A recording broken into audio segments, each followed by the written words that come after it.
Good morning and afternoon, everyone. I'd like to welcome you to this morning's webcast, Strategies in the Age of Quiet Quitting and Quiet Hiring. This is our buzzword version, Ben. My name is Max Smith. I'm with 501c Services. As many of you all know, we provide unemployment outsourcing programs and other services to about 3,000 nonprofits across the country. Some of our programs include the 501c Agencies Trust, which is unemployment outsourcing for reimbursing employers. And we also provide 501 HR services, which is kind of like a HR concierge, where we handle lots of questions and concerns by customers for their HR related needs. Many of you on today's webcast are already working with us, so we appreciate you for doing that. Some of you on the webcast are not working with us. Call me. I can help you out. I'm going to get some housekeeping out of the way real quick before I turn the program over to Ben. Here come my notes. So if you have questions, there is a questions area in the GoToWebinar browser. You can go ahead and Ben will answer questions as he goes throughout, and he'll also save time at the end. We'd like this to be a very interactive section, so please don't hesitate if something pops up in the brain, submit it now. Ben will pause periodically and he'll get to those.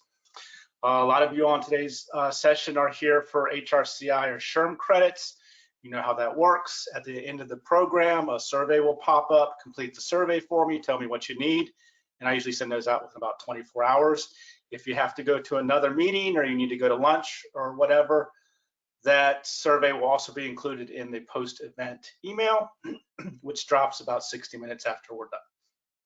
For the materials, later today, you will get a video recording of the session as well as a copy of the slides in that follow-up email 60 minutes after we're done.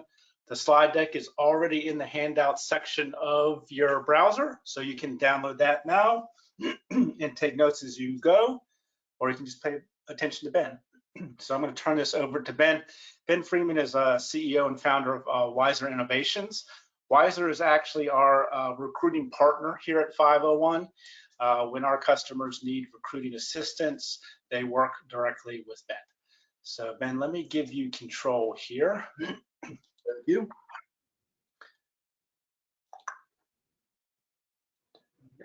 And I will disappear. Okay.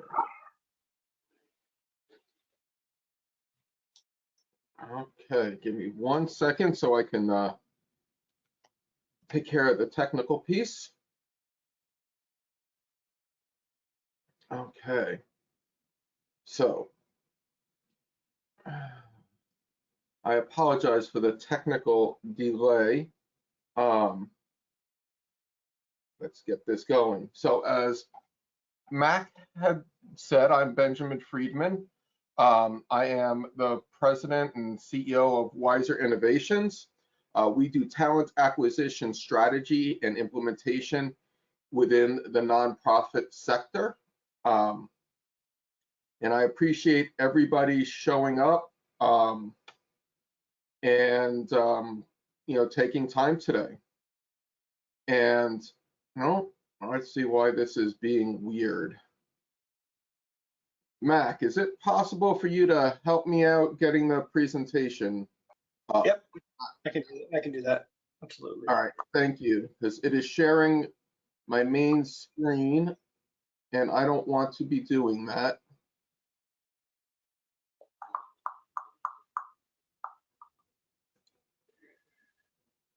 Again, apology for the technical delay.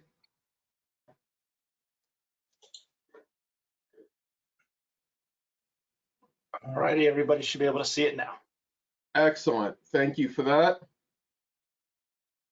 Okay, so as you know, we're here to discuss the new reality that we live in, strategies for successful talent acquisition in the age of quiet quitting and quiet hiring.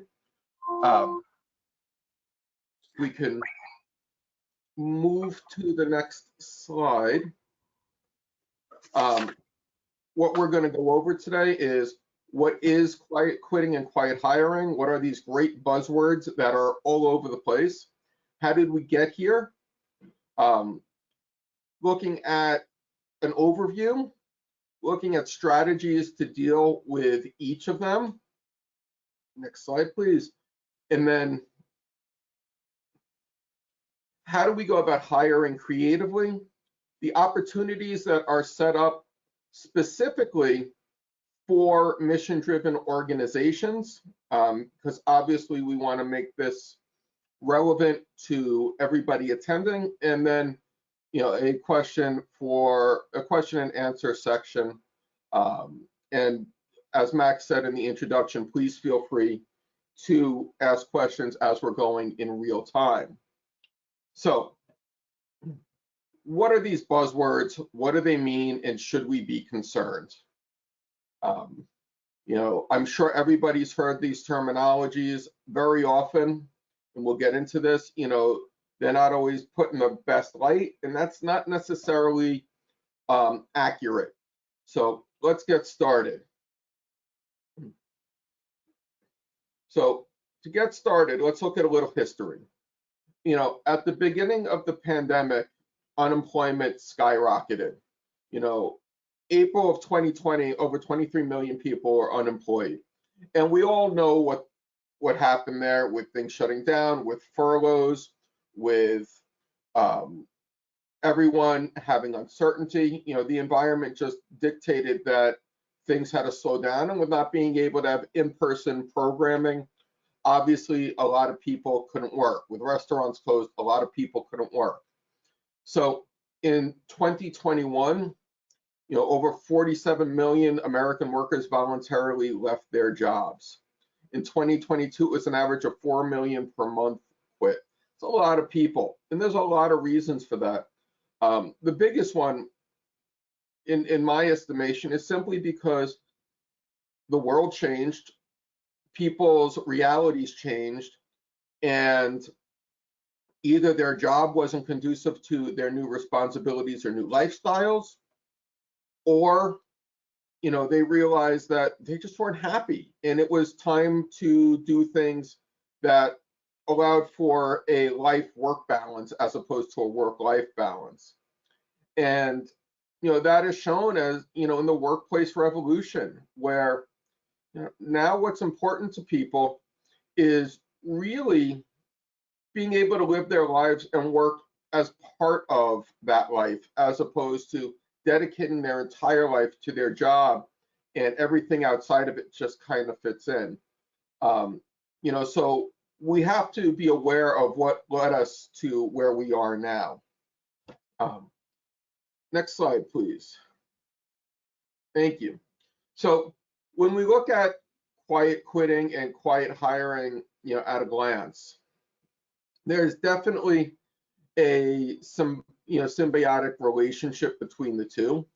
But what's important to remember that in any situation, especially with this, communication, listening, transparency is really what's critical, as we look at this situation. But let's understand what quiet quitting and quiet hiring are, because like I said, these terms get thrown around, and very often it's like, oh my God, people are quiet quitting. It's not an oh my God situation. What that means is, people are doing what their job is, and they're not necessarily going above and beyond. And I'll give you an example of, why this is and can be a normal thing. When I started my career, I worked in group homes. And that when I worked in group homes, I worked an 8-hour shift. It was from 3 p.m. to 11. I had to make sure the kids got home from school, did their homework, recreation activity, food for dinner, bedtime routines, and went to sleep.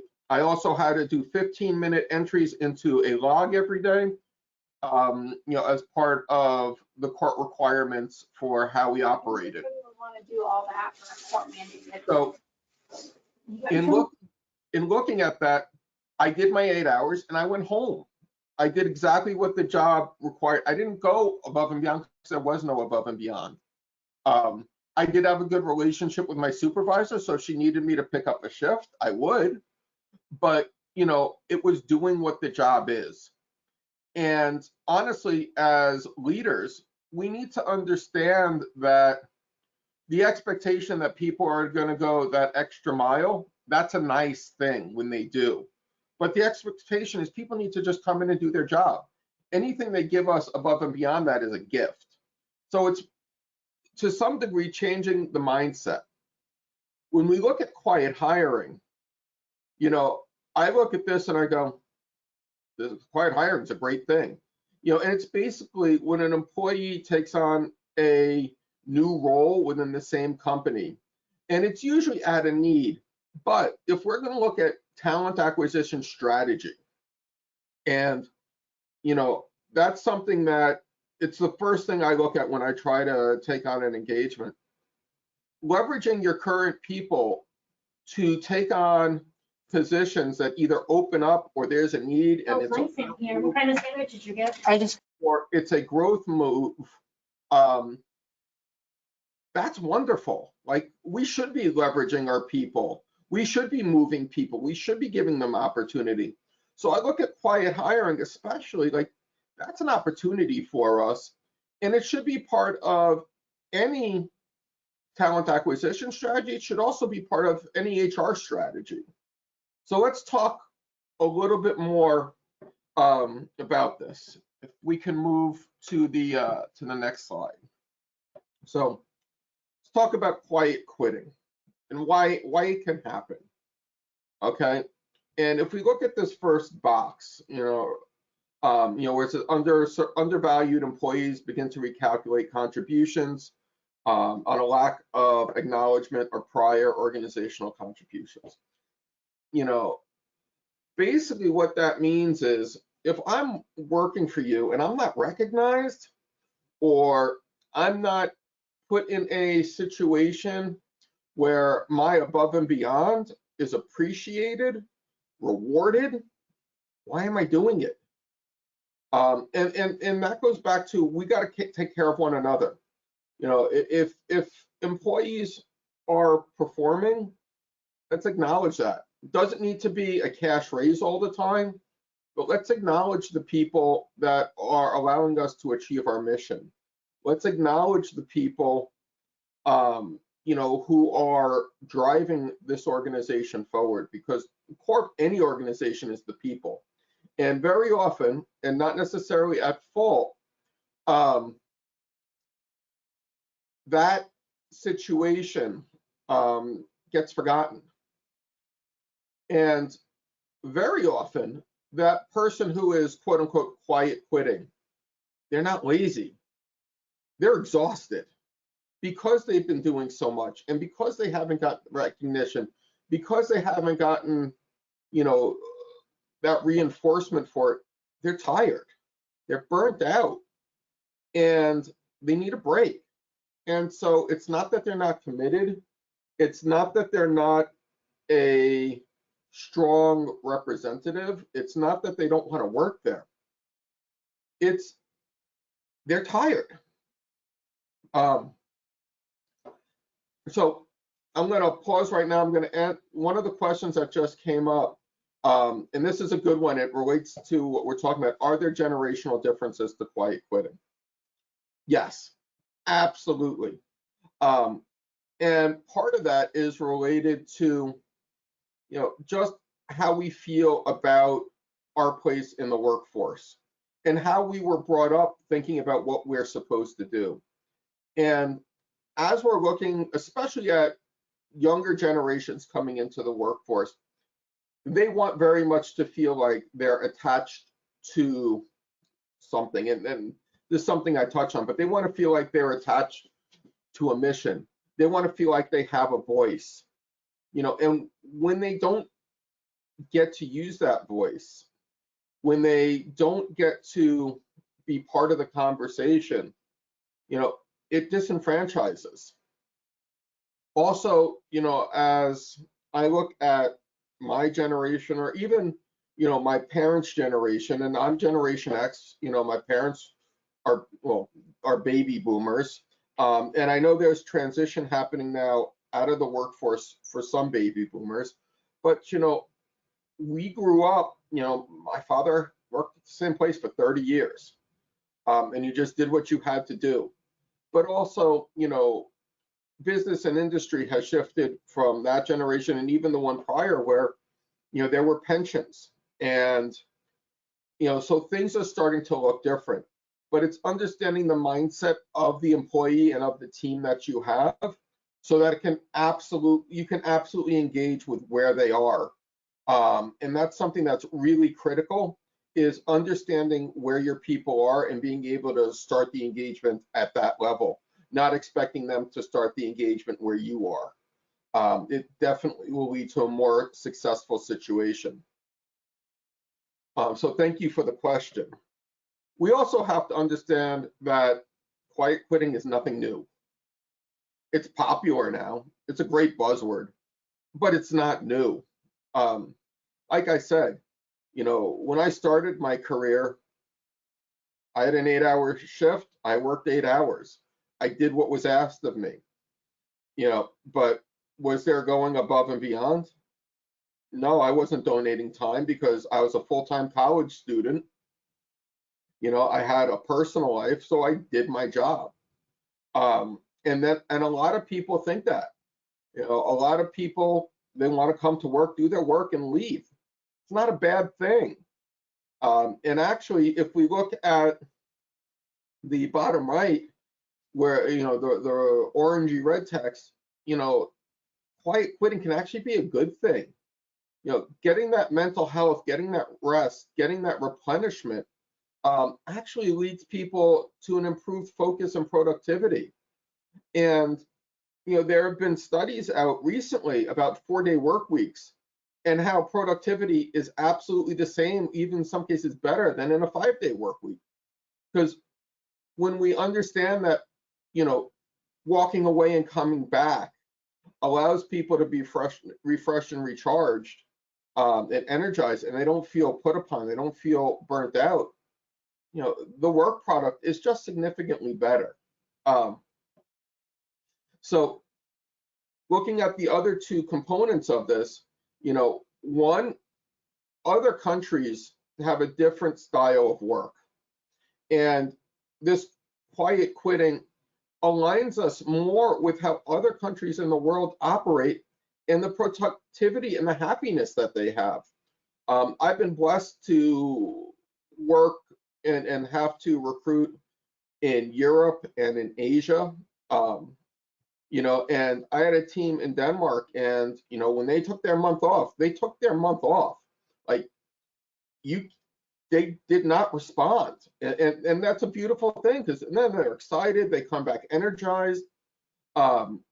So what we're doing is we're actually realigning, and I understand that one of two human resources professionals are concerned about this. As they should be. This is something, that should always be concerned. This is not new, but you should always be looking at how your employees are engaged, how they're burnt out. Are we building a culture that allows them to maximize who and what they are and maximize, their impact on the organization? And if we're burning people out, that's a problem. We need to know that. And that's why a lot of people have reset. Well, let's look at why people are resetting, because that's actually the issue, is why are they resetting? What can we do better so that, they can continue with that level of engagement that we need? So now moving forward to quiet hiring. Now, like I said, I always believe this should be in every talent acquisition strategy. You should always be thinking about succession planning. You should always be thinking about developing your workforce and career tracking. And now that's not something that we typically do on hiring. It's something that's typically done within HR. But this is where those two components go hand in hand. And if there's an opening, the first place we should be looking at who on our team can take that opening. Who's coming, if something is a grant funded project, when that grant ends, if it's not going to be renewed, how can we better utilize those people? And so if we look right now, there's a lot of uncertainty. We're all aware of this. We all know that inflation is high. We all know that there's going to be a presidential election. There's a lot of things that are uncertain. There's a war going on in Europe. There's many things that contribute to this. So one of the things that's actually advantageous about quiet hiring is it's cheaper. Like, it's cheaper from a financial perspective, and it's also cheaper from a personnel perspective, because now you don't have an opening for months while you're trying to recruit. If you can cross-train and people can get the opportunity to try something while recruiting is happening, or people can move into a new role and be energized and exciting, like, that's an amazing thing. It also allows you to retain your people, which helps with morale. And from an employer branding perspective, if people see that you invest in your team, that's an amazing way to sell. When people get to be promoted, that's exciting. And so it definitely allows utilizing your team in a very positive way. And in a competitive hiring environment, if you've already got the talent, take advantage of it. And so, if this is done correctly, like, this is great. And this is what I was talking about with workforce culture. Like, if people know that they get to learn new things, let's be honest, it's a lot cheaper to sign somebody up for, whether it's a certificate program or give them some direct training. That's a lot cheaper than having an open position for 4 to 6 months. It's a lot cheaper, than, I'll be honest, hiring me. And so this is something that I advocate for, because budget, unrestricted funds to hire is a real thing. And employees want to know that you care about them. When you care and invest in your team, they're going to go far above and beyond. When you don't care, or it's perceived as if you don't care, that's when people don't give it back. And, when we look at proper training, and we're investing in our team and having that organizational growth and continuity, I think about our organizations that work with children. Children need the same people every day. When I think about a medical setting, I like going in and knowing who my nurse is going to be, because that was the same person that I worked with 6 months ago. I like knowing who my doctor is and not having to get somebody new up to speed. If I'm dealing with food security issues, and somebody knows me, it's a lot better than having to re-explain my situation and, deal with that, potential embarrassment or, shame of not being able to, provide for my own groceries. And these are real things that affect our people. Having that continuity allows our programs to be much stronger. So, investing in our teams and quiet hiring and promoting, that's really advantageous to our organizational growth. Additionally, and I can guarantee everybody has seen this or felt this, it is hard right now to get certain positions filled. There is a shortage when we look at healthcare providers. There is a shortage when we look at mental health providers. I talk to a lot of organizations that provide mental health services, and hiring clinicians right now, it's more challenging to hire a clinician than it is to hire a CFO, in my estimation right now. simply because there aren't enough, and everybody needs help right now. Everyone is looking for those services because of all the trauma of the past few years. Now, here's where we have to be careful. If we're going to invest in quiet hiring, we have to do it right. We have to make sure that when we're moving people around, we're doing it in a way that connects with who they are professionally and what they want to be doing. We cannot make decisions for our people. And when we do make decisions for our people, that's when they're going to feel disenfranchised. You know, when people feel like the new role wasn't aligned, we didn't set them up for success. We cared about the organization. We didn't care about the people who make the organization. And I always go back to remembering, it doesn't matter what your mission is. It doesn't matter what an organization's tax structure is. The one thing that every business in the world, every nonprofit, every for-profit in the world has in common is its people. So talk to your people and make sure they want to do what you want them to do. And if they don't, see if somebody else does. And after that, if that doesn't happen, that's where you look externally or look at other resources.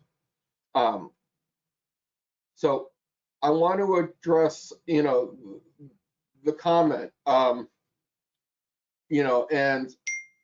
I really, really appreciate, the comment done correctly. It's really true.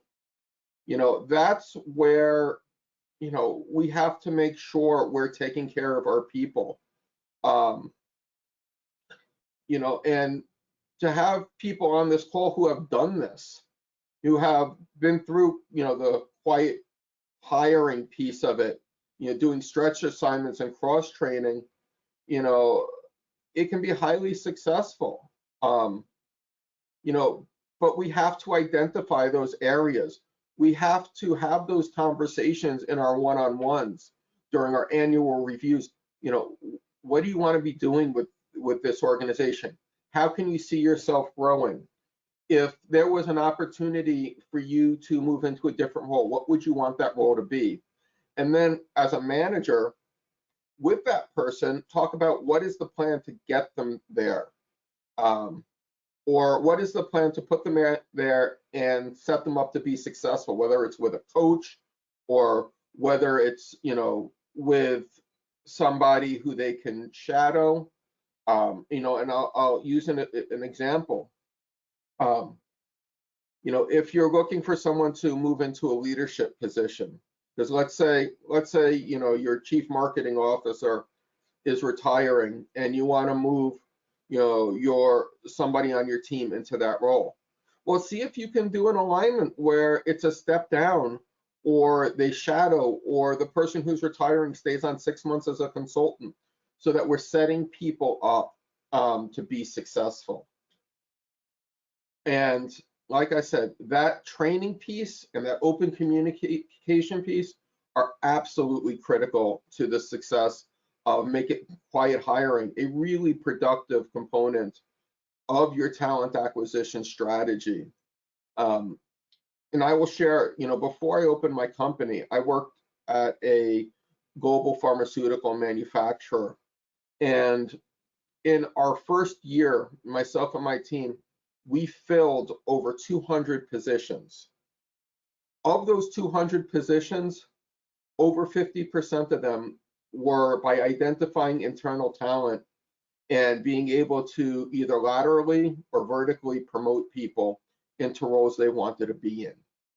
And that's huge, absolutely huge for the impact of that organization. And typically, not always, but typically, it's always easier to hire lower and build up. And that doesn't mean you always do it, but it's usually easier to, to hire at a lower level. There's a larger talent pool. So moving forward, we can move to the next slide, please, Mac. Thank you. As I've been saying, communication is the key with everything. So let's talk about some of these strategies. So as we all know, everyone wants transparency. This is nothing new. People want to know what's going on. People want to know what they can expect. People want to know what's going on. People want to know what the plan is. The last 3 years have been really scary for a lot of people, especially the first year of the pandemic when people were getting furloughed and nobody knew what was going on. But we have to understand that it takes time for that trauma to pass. And it's a real thing. You know, it's a very real thing. So what we have to think about as leaders and as an organizational culture is, how do we set it up so our employees feel heard, they feel valued, they feel safe, you know, and how do we do this from an executive level on down? And how do we teach our managers or set up our managers to highlight their employees and highlight their direct reports? You know, and something I learned very early in my career,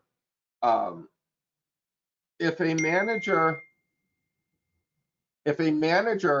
sets people up to be successful, ultimately what that does is it makes the manager look successful. If that person's team is performing at a high level, then it shows that you're doing your job really well. And you shouldn't, you know, there should be no fear of, oh my God, they're going to take my job. As a manager, I wanted people on my team to be set up to take my job, because I knew if they were taking my job, I was moving up. And if they were going to take my job and I couldn't move up, it was because I set them up to be in a position where they earned it and they should have it, and I should do something else. Like, that's a win. And we have to think about that. And that has to come from our leadership. It has to start at the top and work down. Next, we have to think about how things have changed and the work-life balance. You know, one, we need to stop calling it work-life balance, and we need to call it life-work balance. We all have lives. It's been highlighted so much, how we have had to take care of our relatives, our neighbors, you know, how childcare has changed, you know, how when somebody has a cough, they can't go to school anymore. They can't go to daycare anymore. We have to understand that. And we have to know that that's going to be a day off for somebody.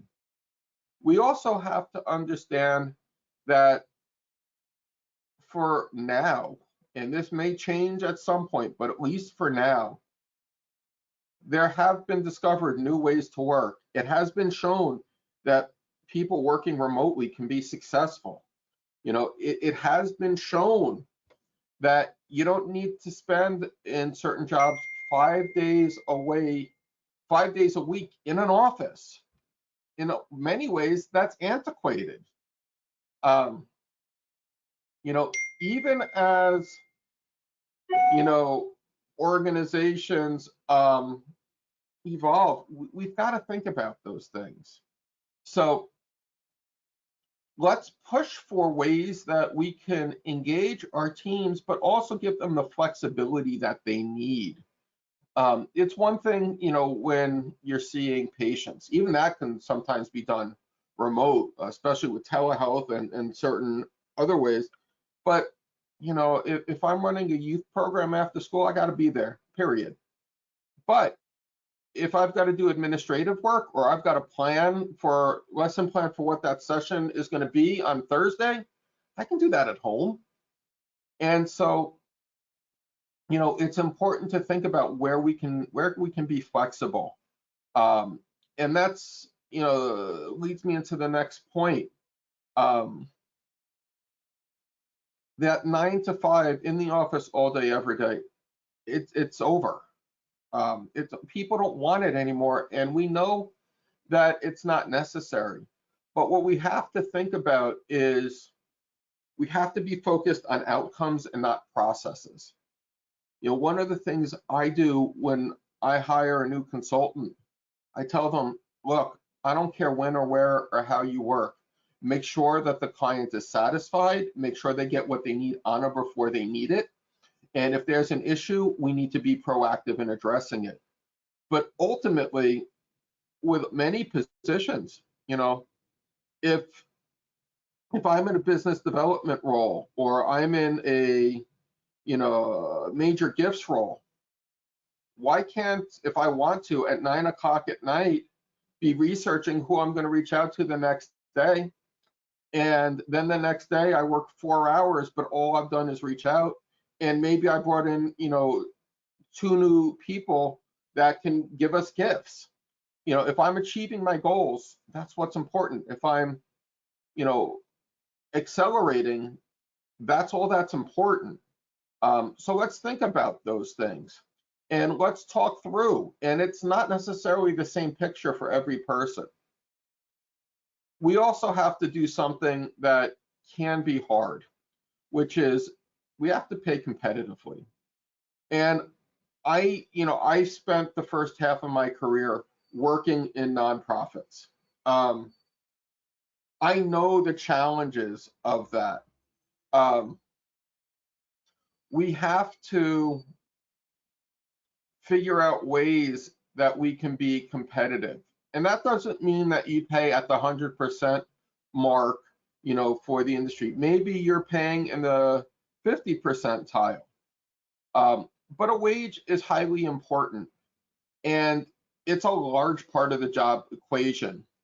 And we need to make sure that the people on our team can afford to buy groceries, can afford to pay rent, afford, you know, to go to a movie if they want to. And so, you know, we have to think about that. You know, we have to be aware of that, and that requires some strategic planning and some strategy. And that's where maybe talking with a compensation expert is really important. But it is part of a talent acquisition strategy as well, because when there are 2 organizations with similar missions in the same city, and one pays 20% higher than the other one, the one that's paying 20% higher is going to get the choice of who they want to hire. I'm going to take a pause now and address the comment that, you know, many small not-for-profits have staff that wear hats and have many deliverables. You know, how do you access how many goals and deliverables? Well, that's absolutely right. And it's not just the smaller ones. In a lot of organizations, you know, the term my partner loves to use, and I think it's even in the presentation, is you got to be scrappy, you know. And I remember that, you know, I worked at a workforce development organization, and my responsibilities were curriculum and education around what it takes to get a job, and then helping people get that job. But I was also at the table, you know, at the end of the year, sending out, you know, our year-end, I can't think of the term right now, but our year-end request, you know, for donations. You know, I also was involved when we had events, you know, so it's true that you do have to wear that, but you have to manage what those goals and deliverables are. You have to talk to your team. What are you capable of handling? At what point is it too much, and are we asking for things that's just not going to happen? At what point does it make the work product fail? Because your team will, if they're empowered to be honest and to be transparent and to be valued, that's when you can have that honest conversation and go, this is what we need. What can you do?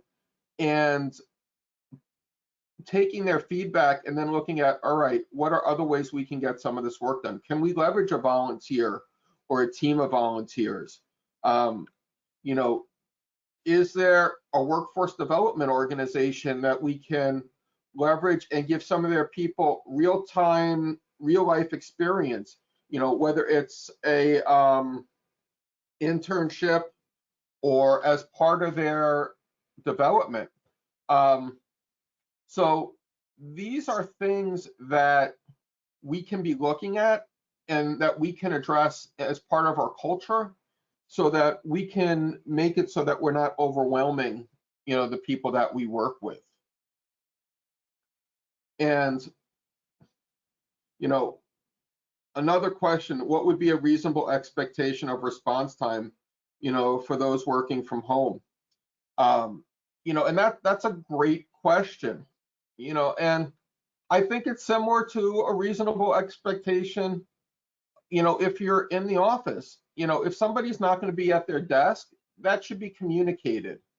Just like, I've worked in places where, my job, I interview people. If my calendar is blocked off because I have 4 hours in a row of interviews, I'm not responding to you for at least 5 hours, because after that 4-hour block, I need a little bit of time to go get a sandwich and just reset my brain. But typically, I would say if it's an email, 24 hours. If it's more urgent communication, well, that's when we can text message or we can call somebody or, use, a messenger. But all of those things have to be worked out directly, because that turnaround may vary position to position or organization to organization. And if people are not communicative, then that's something that has to be talked through. Maybe they don't understand how to successfully work from home, and that's where some training can come in. Maybe it's a situation where, in that one-on-one that's worked on.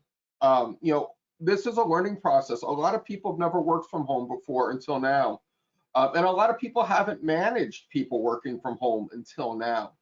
And so, in conjunction with a manager, with HR, setting up some parameters so that everyone knows what the rules are and everyone can set themselves up to be successful, because that's ultimately what we want.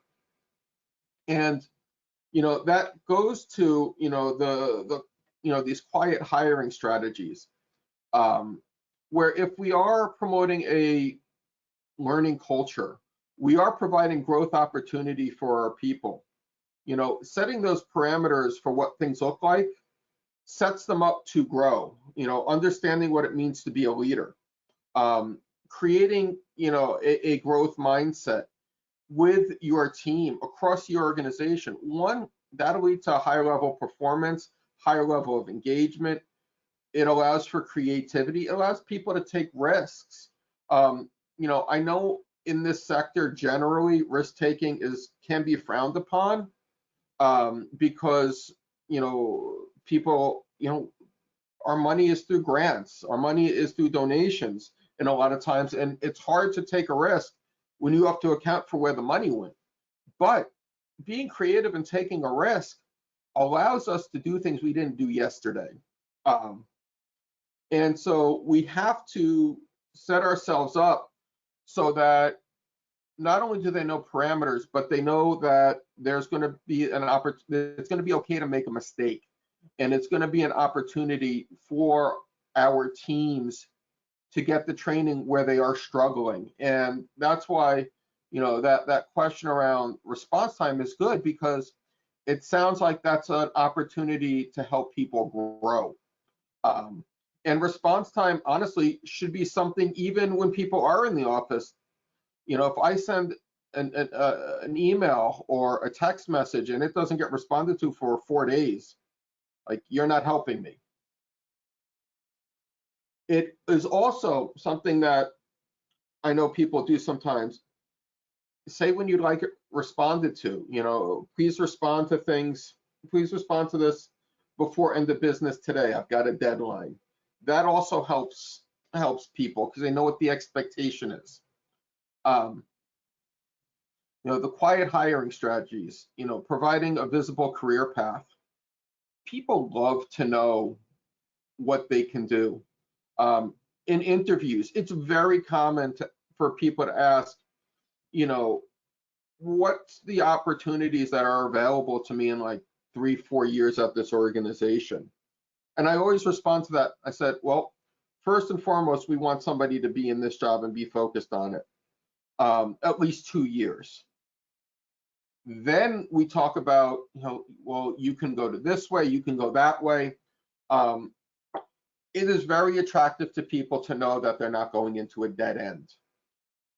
There are very few people that get into a job and never want to do anything else. Especially people new to an organization or new to the workforce, they want to know that they can grow, that they can be challenged. You know, that in 5 years, they're not doing the same data entry they did when they first came in. It's boring. So having those conversations, having that plan, having different tracks that people can look at and contingencies, you know, is really great. And then, and this is something I spoke to earlier, we have to recognize our people. We have to acknowledge them. You know, I worked for somebody, you know, it was in a for-profit, but it wasn't a for-profit that had a lot of extra funds. Like there weren't, you know, it was a startup, there weren't, you know, bonuses or anything like that.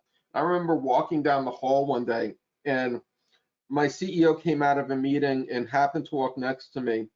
And, you know, he put his hand on my shoulder and it shocked me at first because one, I didn't know he was there. So it was just that. But two, it wasn't in his character at that point, you know, in our relationship to do something like that. And he said, I just want you to know, I am so grateful you're on my team because I couldn't do what I needed to do if I didn't have somebody I can trust bringing me the talent that this company needs. It blew me away. There was no money, it was nothing in public, but he recognized me. And I was so like pumped up after that.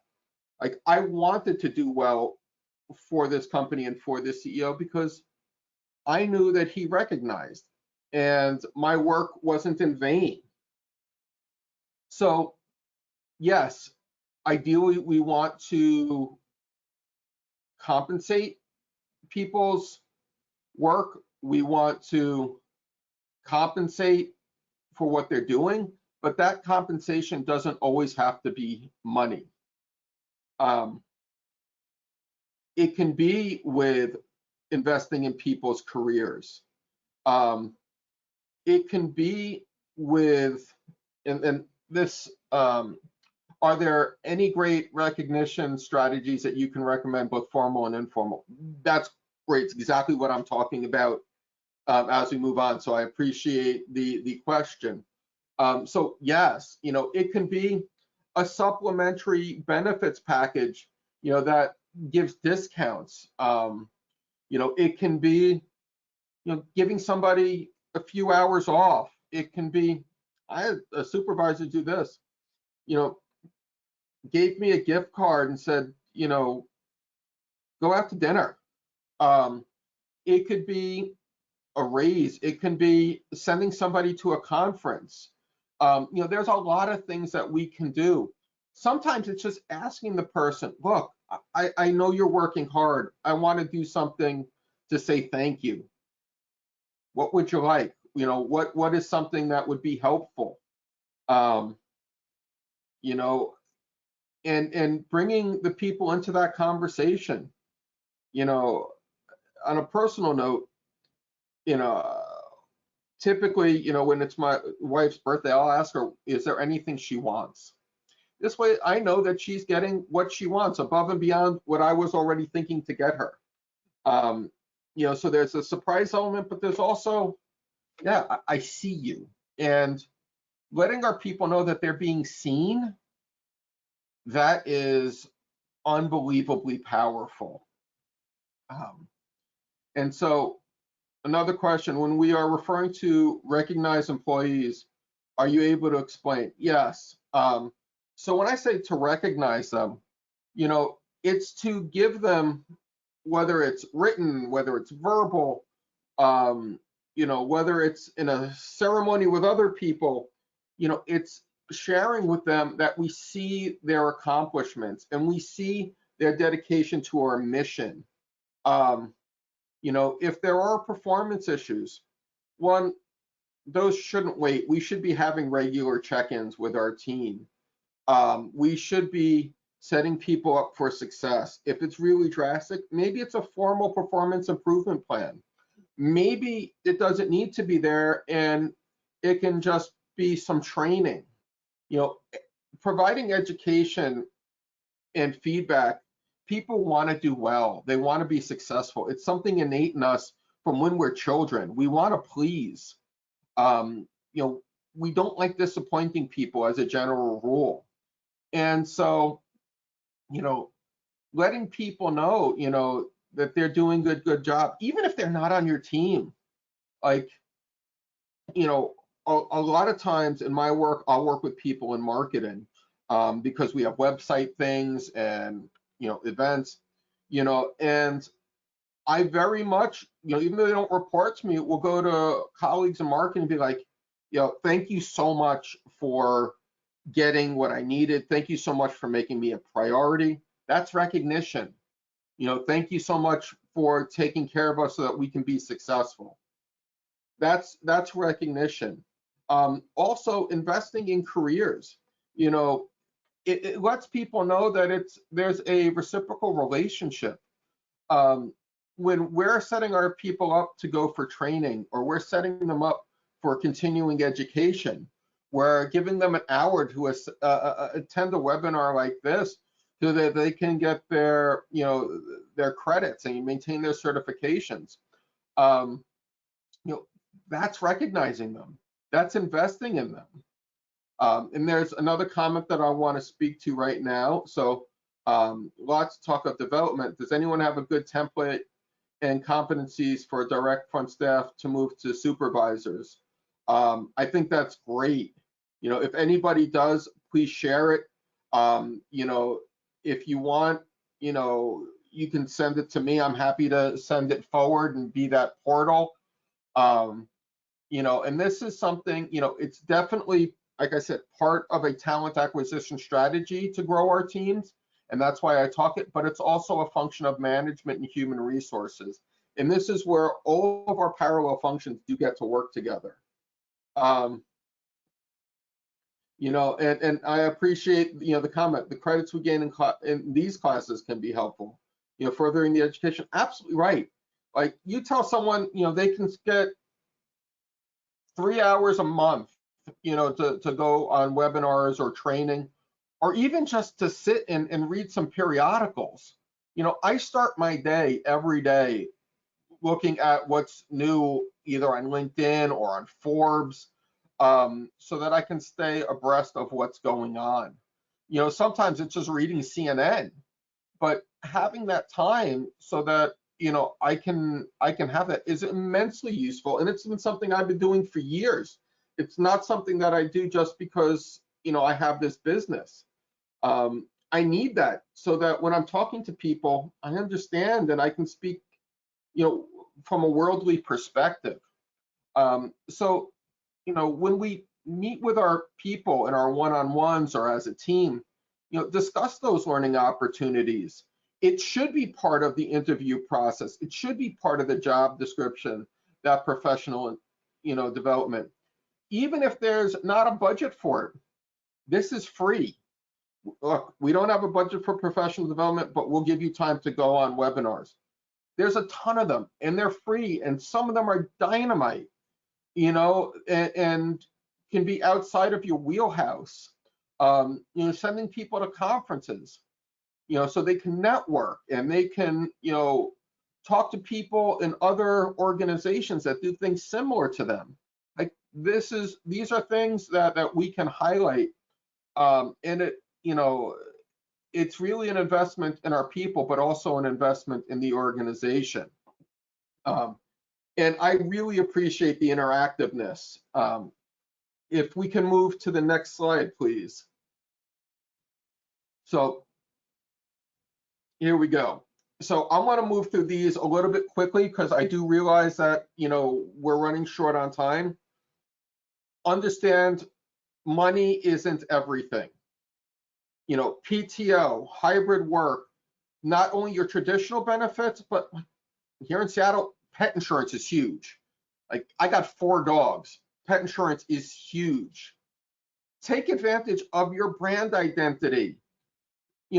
Everyone on here does these brilliant things. Let's highlight the success and the impact we make on our community. Let's sell that. Let's take advantage of quiet hiring. Let that be part of, our strategy. And, I said, scrappy nonprofit organizations are no stranger to small, scrappy teams that wear hats. Well, let's develop them so that our people can do that and can do that well. Like these are things that are critical to our mission success. And the next piece of it, if we can move forward, and again, I apologize that I'm rushing, but I did want to make sure we got to the points. In this part, no, move forward to the next slide, please, Mac. Appreciate that. When we talk about generations in the workforce, employees want purpose. That is so critical right now. So let's leverage the purpose as we talk to people.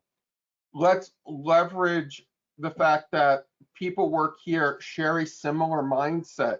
We may disagree with each other, but we have a common goal, and that's what that looks like. We want diversity, but we want diversity to achieve the same thing. We want to connect. We want to be able to give people a clear vision of how their roles not only impact what they're doing, but the overall organization.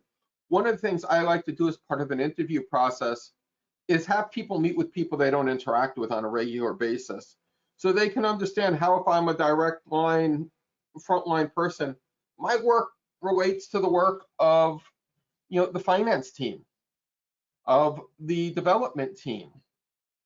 And also, let's lead by example. Let's champion our teams. Let's work across the organization so that everyone's engaged on the mission, and let's always bring it back to that. Again, what we do is so important. Let's talk about that. Let's talk about, the numbers don't lie. If, homelessness has dropped 35% because of the work we're doing, that's amazing. If food security is now no longer an issue for 300 people a month, that's amazing. People getting healthcare, getting education, that's amazing. So we need to highlight those things in our mission, in our statements, and in our branding. And so I know I've rushed through the last couple of slides because I wanted to make sure to get through the questions, but now I want to open it up if there are any other questions that I can speak to directly. And I really appreciate, everyone's participation today.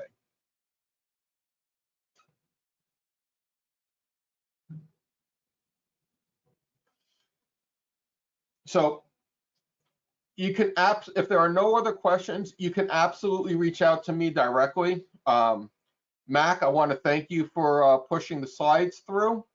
I appreciate that. My pleasure. Yep. And as I know we are about 1 minute shy of our allotted time, thank you, everybody. I hope this was helpful, and I will be more than happy to talk offline if there are more comments, questions, or concerns. All righty. And Ben, we'll make sure everybody gets your information so they can contact you directly. Absolutely. Thank you, Mac. All right. Thanks, everybody. Have a great day.